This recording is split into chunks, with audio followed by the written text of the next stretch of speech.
Question number 6 says a gear ratio R ratio S is the ratio of the number of teeth of two connected gears. The ratio of number of revolutions per minute RPM of two gear wheels is S ratio R. So the ratio of the gear is R ratio S and the ratio of the revolution of per minute RPM ratio of the two gears is S ratio R, which is reciprocal to each other. In the diagram below, gear A is turned by a motor. Here is the gear A, which is turned by a motor. The turning of gear A causes gear B and C to turn as well. Okay. If gear A is rotated by the motor at a rate of 100 RPM, what is the number of revolutions per minute for gear C? So here the teeth of gear A is 20 and the teeth of gear B is 60 and the teeth of gear C is 10. So we need to find the RPM ratio between A and C. So gear A and B has 20 and 60 teeth respectively. Gear ratio for A and B. Gear ratio for A and B will be equal to 20 ratio 60, which was given R ratio S. So if I say R to 20 and S to 60, then the RPM ratio for the gear RPM ratio will be S ratio R, which will be reciprocal of the gear ratio for A and B.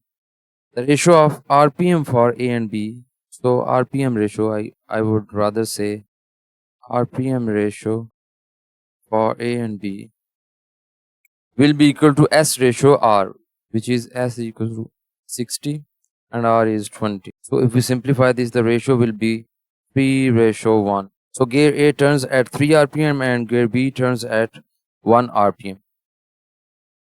Also gear C has 10 teeth because it has 10 teeth. Gear C has 10 teeth. So I can write it, gear C has 10 teeth.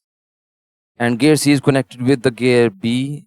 So the ratio of gear with B and C, gear ratio of B and C, gear ratio of B and C is equal to, because B has the 60 teeth and C has 10 teeth, so we can write gear ratio of B and C is equal to 60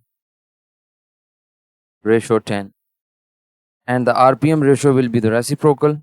So RPM ratio of gear B and C will be 10 ratio 60, which is equal to 1 ratio 6. It means the gear B turns at 1 RPM and gear C turns at 6 RPM. If gear A turns at 100, which was given here, if gear A is rotated by the motor at a rate of 100 RPM. So if gear A turns at 100 RPM, what is the number of revolution per minute for gear C?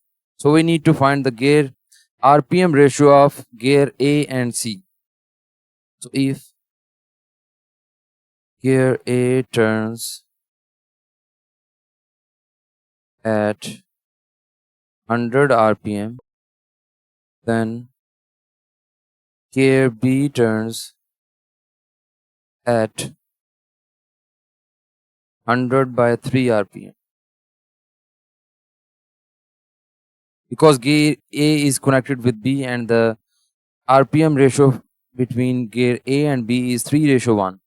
If A turns at 100 RPM, by using this ratio, we can find the gear B turns at 100 by 3 RPM.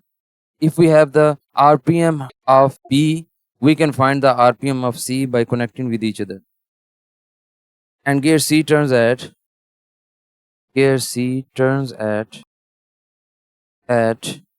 because the RPM ratio between B and C is 1:6. If we multiply the RPM ratio of B with 6, we can find the ratio of RPM ratio of C.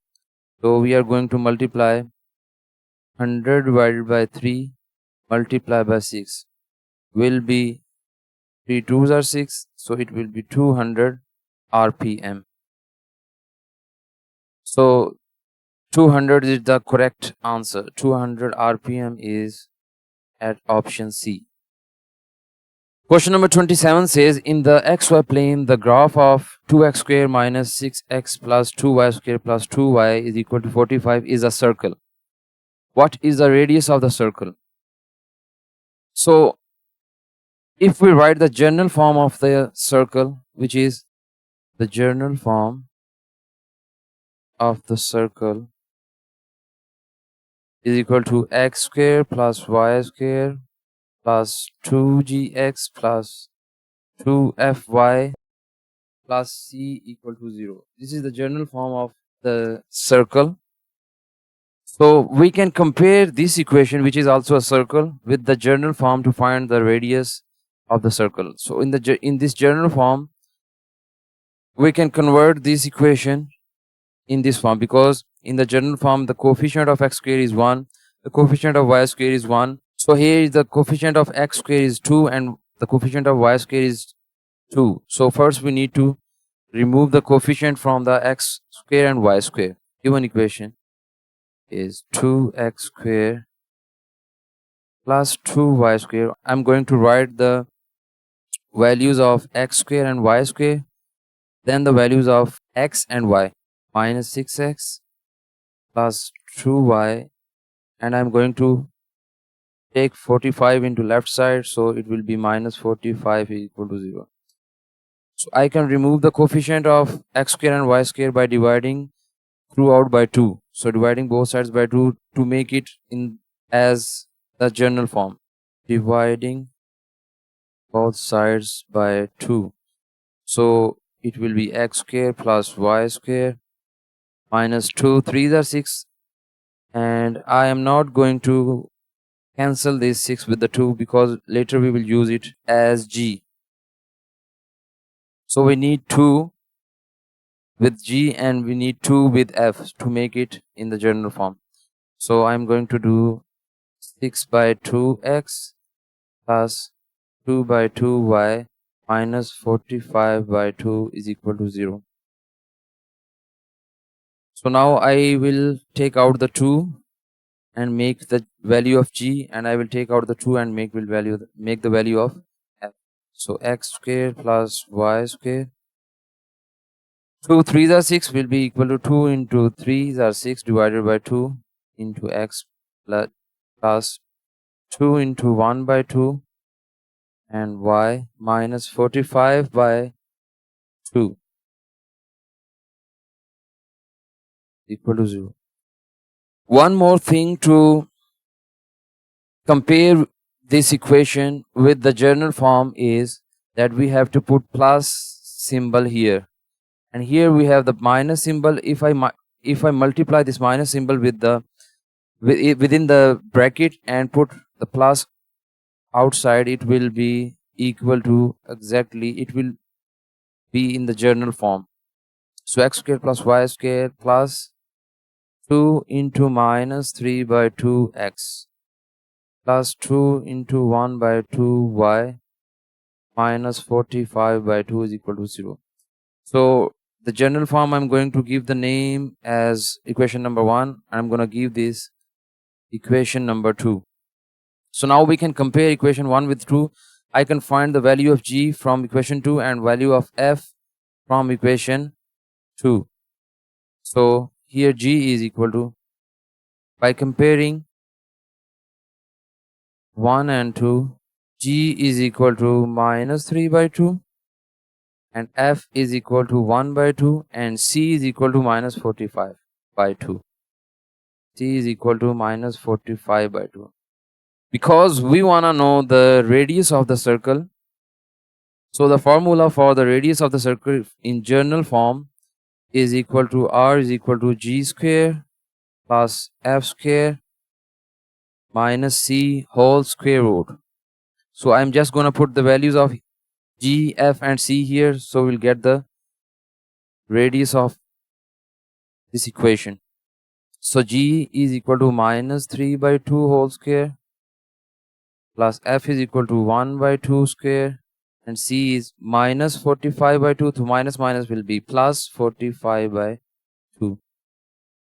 So if we solve this, let me take the square inside. So minus 3 square is 9 by 4 plus 1 by 4 plus 45 by 2, which is equal to 100 divided by 4. Square root is equal to 10 by 2, which is equal to 5. So 5 is the radius of the circle, which is option number A. Let's move to the next question. In question number 28, says two different points on a number line are both 3 units from the point with coordinate minus 4. The solution to which of the following equations gives the coordinates of both points? So here we have the options from option A to D. So I'm going to write that the coordinates of the point at a distance, we can show the absolute form as the coordinates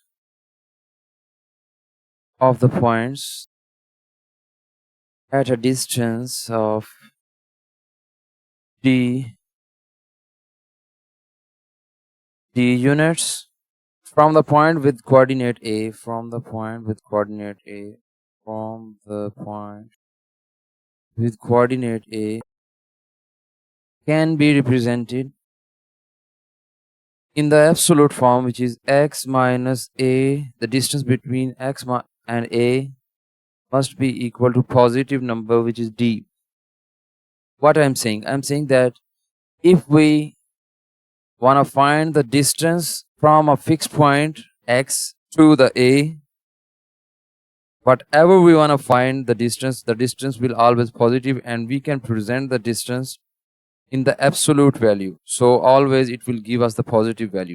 So here is the units from the point with coordinates. So here minus 4 is representing a and 3 units is representing the distance between the 2 points.